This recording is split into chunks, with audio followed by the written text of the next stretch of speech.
देखिए, आप मेडिटेशन करने बैठते हो लेकिन शांत होने की बजाय एंजाइटी और बढ़ रही है। आंखें बंद करते ही पुरानी मेमोरीज आने लगती है, बॉडी रेस्टलेस हो जाता है, या आपको लगता है कि आप अपने सराउंडिंग से डिस्कनेक्ट हो रहे हो। अगर आपके साथ ऐसा ही कुछ हो रहा है तो इसका मतलब ये नहीं है कि आप मेडिटेशन नहीं कर सकते हैं। हो सकता है कि साइलेंट मेडिटेशन अभी आपकी नर्वस सिस्टम के लिए सही स्टार्टिंग पॉइंट नहीं है। मेडिटेशन को हम जनरली पीस, हीलिंग और रिलैक्सेशन के साथ जोड़ देते हैं, और रिसर्च ये भी दिखाती है कि मेडिटेशन पीटीएसडी और स्ट्रेस के सिम्टम्स में हेल्प कर सकती है। लेकिन हर मेडिटेशन प्रैक्टिस हर पर्सन के लिए हर स्टेज पर सूटेबल नहीं होता है। 2020 में पब्लिश हुई एक सिस्टमिक रिव्यू ने 83 स्टडीज और 6703 पार्टिसिपेंट्स को एनालाइज किया था। इस रिव्यू में मेडिटेशन रिलेटेड एडवर्स इफेक्ट्स या उसके जो नेगेटिव आउटकम्स है उसकी ओवरऑल प्रेवलेंस 8.3% बताई थी। रिपोर्टेड डिफिकल्टीज में एंजाइटी, डिप्रेशन और अनयूजुअल कॉग्निटिव एक्सपीरियंसेस भी इंक्लूड किए थे। इसका मतलब ये नहीं है कि मेडिटेशन हार्मफुल है, इसका मतलब यही है कि हर किसी के लिए ये प्रैक्टिस सही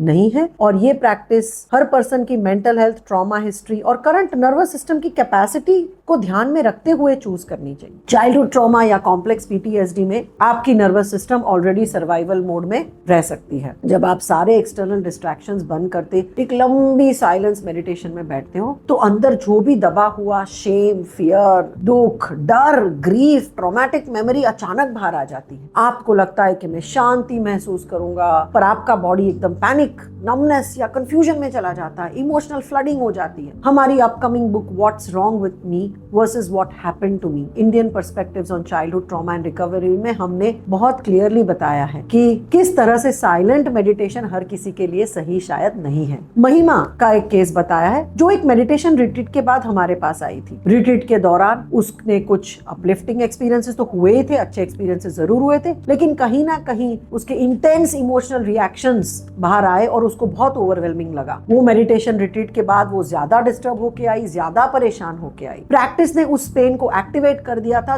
जो प्रोसेस करने के लिए उसका नर्वस सिस्टम अभी रेडी ही नहीं था। वो ट्रॉमा जो उसे सालों तक दबाया था, शायद उसने पहचाना भी नहीं था, वो सारा वो रिट्रीट में बाहर आया। प्रॉब्लम मेडिटेशन में नहीं है, प्रैक्टिस को उसकी करंट इमोशनल कंडीशन और ट्रॉमा हिस्ट्री के अकॉर्डिंग देना चाहिए था। जैसे एक ही दवा सबके लिए सही नहीं होती है, इसी तरह से मेडिटेशन का भी कुछ ऐसा ही है। इसीलिए ट्रॉमा रिकवरी में हम पहले सेफ्टी और सेल्फ रेगुलेशन पे फोकस करते हैं। साइलेंट मेडिटेशन में पर्सन एकदम शांति से स्थिर बैठ के अटेंशन को अंदर की तरफ ले जाता है। एक्टिव मेडिटेशन में मूवमेंट होता है, ब्रेथ होता है, साउंड होता है, या आपका मन कोई एक एंकर में लगा रहे, वैसी कुछ प्रोसेस होती है। Yoga, tai chi, walking meditation, bhramari, humming, coherent breathing, guided visualisation ऐसे एग्जांपल्स हैं जिसको हम एक्टिव मेडिटेशन कहते हैं। हमारा जो self hypnosis, C protocol for self hypnosis है, उसके भी सिलेक्टेड कंपोनेंट्स एक स्ट्रक्चर्ड एक्टिव प्रैक्टिस की तरह यूज किए जा सकते हैं। मूवमेंट पर्सन को प्रेजेंट मूवमेंट में एंकर करता है, जिससे आपको एक ग्राउंडिंग मिलता है। कंट्रोल्ड ब्रीदिंग आपकी नर्वस सिस्टम को रेगुलेट करने में मदद करता है। भ्रामरी या हमिंग से और उसके साउंड से, उसके फिजिकल वाइब्रेशन से आपकी नर्वस सिस्टम शांत रह जाती है, बॉडी शांत हो जाता है। गाइडेड प्रैक्टिस से आपके मन के जो प्रोग्राम्स हैं वो आप ओवरराइड कर सकते हो। इसलिए एक इंसान को कंप्लीटली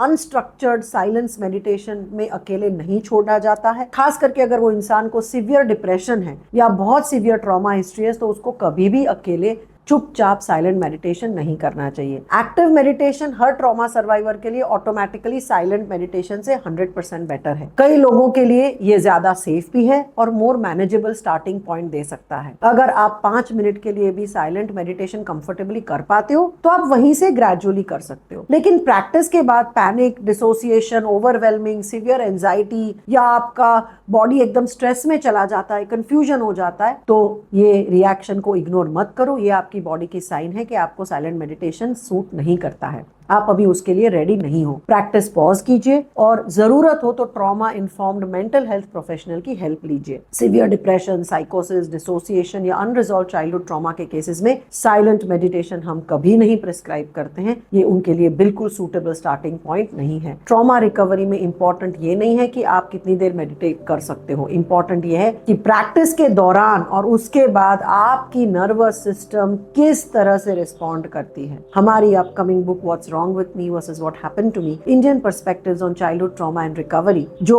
मैंने डॉक्टर गुंजन त्रिवेदी और डॉक्टर हेमलता रमनी के साथ लिखी है। ये बुक में हमने active meditation, nervous system regulation और ट्रॉमा रिकवरी की बहुत सारी मेथड्स बताई हैं, जो एक इंडियन पर्सपेक्टिव से डिटेल में एक्सप्लेन करी है। तो आपकी कॉपी आज जरूर लीजिए। अगर आप ट्रॉमा सर्वाइवर है तो लिंक डिस्क्रिप्शन में है, उस पर क्लिक कीजिए और आपकी कॉपी जरूर मंगवाए, क्योंकि उसमें हमने ऐसे बहुत सारी टेक्निक्स भी शेयर की हैं। रिकवरी का गोल माइंड को फोर्सफुली शांत करना नहीं है। गोल ये है कि आप अपने थॉट्स, इमोशंस और बॉडी सेंसेशंस को बिना ओवरवेलम किए, बिना पुश किए, शांति से, धीरे से उसको आराम से प्रोग्रेसिवली शांत रहना सिखाए। किसी पर्सन की जर्नी साइलेंस से स्टार्ट हो सकती है और किसी और की मूवमेंट से, किसी की ब्रेथ से, किसी की हमिंग से या गाइडेड प्रैक्टिस से शुरुआत होती है। तो सही प्रैक्टिस वही है जो धीरे से, शांति से, ग्रेजुअली से आपको सेफ्टी, रेगुलेशन और कंट्रोल का एक्सपीरियंस दिलाए। अगर मेडिटेशन के दौरान आपको पैनिक या इंटेंस फिजिकल सिम्टम्स एक्सपीरियंस होते हैं, मैंने पैनिक अटैक्स और ट्रॉमा के कनेक्शन पर एक डिटेल्ड वीडियो बनाया है। क्लिक कीजिए और वो वीडियो नेक्स्ट देखिए।